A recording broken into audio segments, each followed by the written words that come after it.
All right, let's take a look at comparing annual salaries.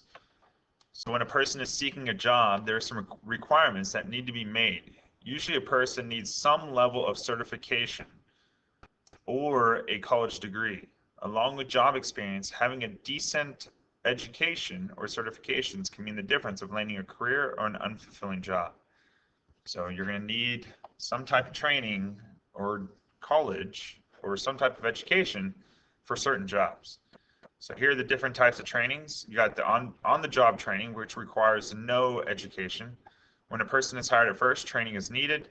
No matter the job, all jobs come with some kind of training so that employees can do their job successfully. So no matter what job you get, you're going to have some type of on-the-job training. And don't forget you can pause this video or rewind it at any time in case you need to catch up or slow down. Education less than high school. This refers to a person who did not earn a high school diploma nor a GED. Jobs with this level of education are limited to hard labor or service jobs. So a lot of fast food jobs or anything that does not require you to graduate high school. So a lot of high school kids do those jobs.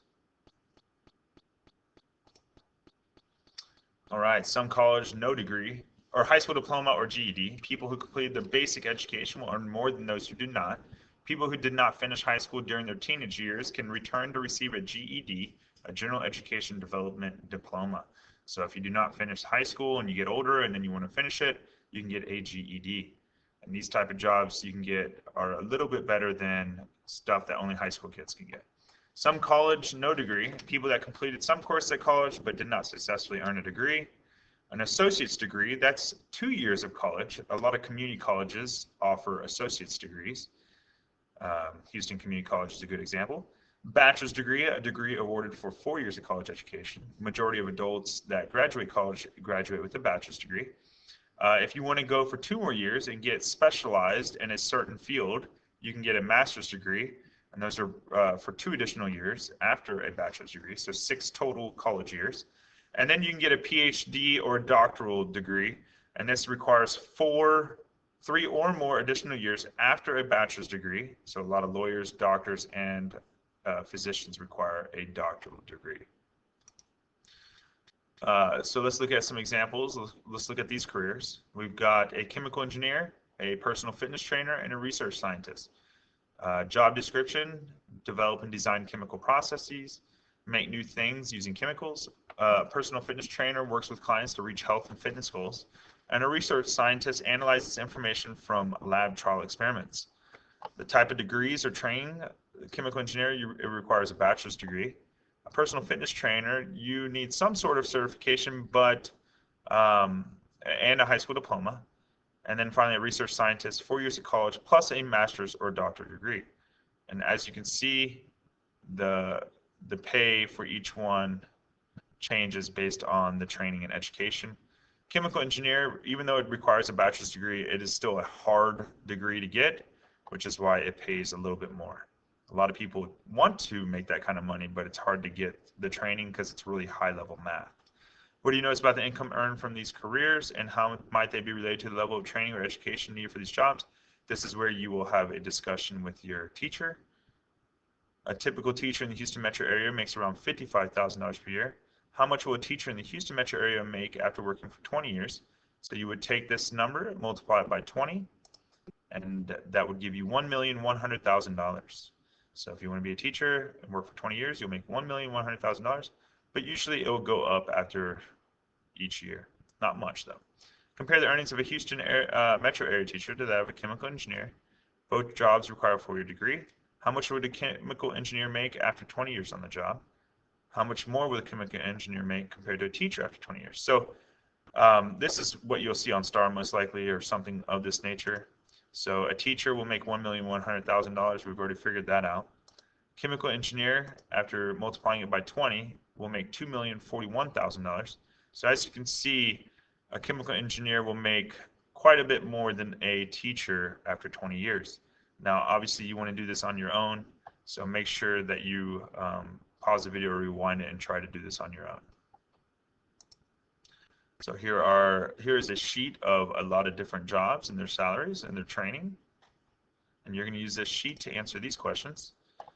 So you're going to fill these in, compare the salaries, and you'll be doing this with your teacher. So make sure you attend your Zoom meeting, and then you will go over each one of these with your teacher.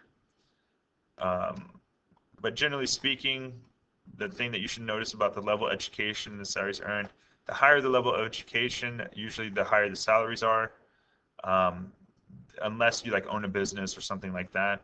And then why do you think some jobs pay way more than others? Usually the jobs that require more pay are a lot harder degrees to get. They usually involve a lot of math or science, high-level math or science, or a doctorate or a master's degree. And then finally, what career you're interested in. Check them out. See if there's a career that you're interested in. Maybe it's a career that you like, but the salary is a lot lower than you thought, or vice versa. All right, let's look at ways to pay for college. So now that you know what types of careers there are, and you might go to college to possibly get those, you're going to have to pay for college to get that career. So there's a lot of different ways to pay for college. You have savings, and that's what you do from now until you graduate high school, hopefully. You save it, your families might save it, your parents might save it. It's basically to just plan ahead for college for later years. You have grants. This is awarded by the government. Usually it's for people that cannot afford college on their own, or their parents are struggling to pay for it. It does not need to be paid back. Very important that you know that. You do not have to pay that back.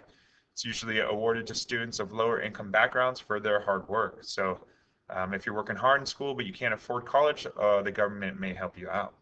Scholarships, these are also kind of like grants. However, you earn them via different ways. Maybe you're in a sport or a band activity, any type of activity, but there's scholarships for all kinds of different reasons. And these are the same thing as grants. You do not have to pay them back, but there are some requirements that you have to meet. But it's not paid for by the government. It's paid for certain organizations usually.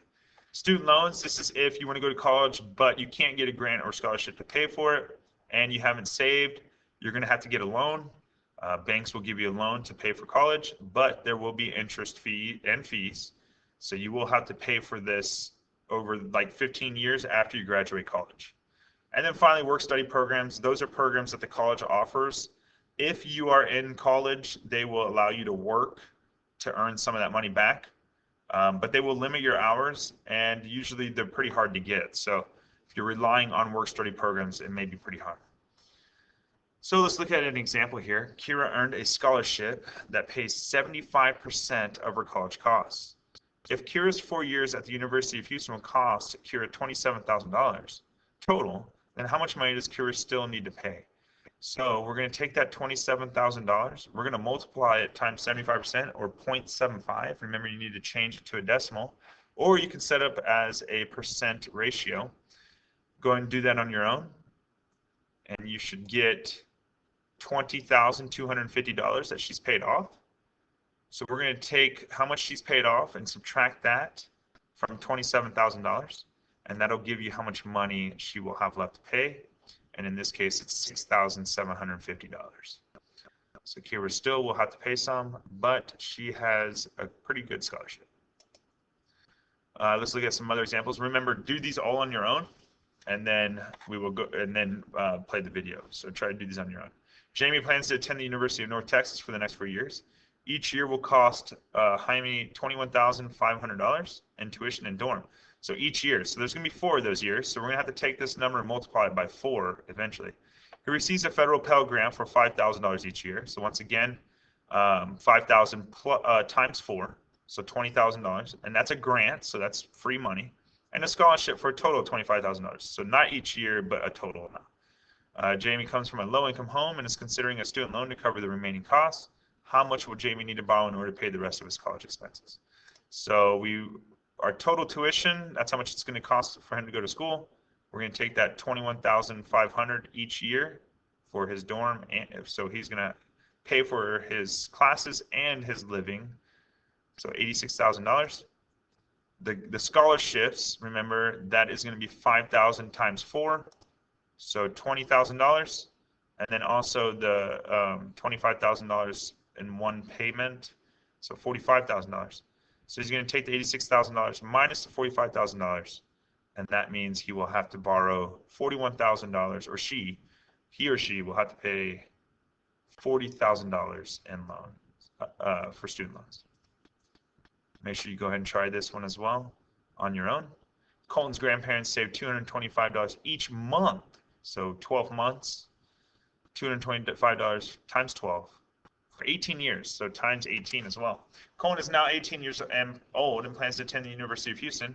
Luckily for him, he only needs to commute to school and will not need a dorm room, so he doesn't have to pay for living expenses. And all Colton's tuition will be $48,000. Will Colton's grandparents be able to provide for all of Colton's college expenses? So we need to see that. So we're going to multiply $225 for each month times 12, because there's 12 months. And then we're going to multiply that by 18. So go ahead and do that on your own. And you should get 216 months times the 225, so $48,600. $48,600. So yes, Colton will have enough money. He will actually have $600 extra. And finally, Jose's yearly costs at the University of Houston are $1,000 for books, $7,000 for tuition. Jose commutes to school, so he does not need a dorm room. How much will it cost Jose to attend the University of Houston for the next 4 years? So remember, this is yearly costs. So each year, he's going to pay $1,000 and $7,000. So $8,000 total each year. So 8,000 times 4, that'll give you $32,000 for all 4 years.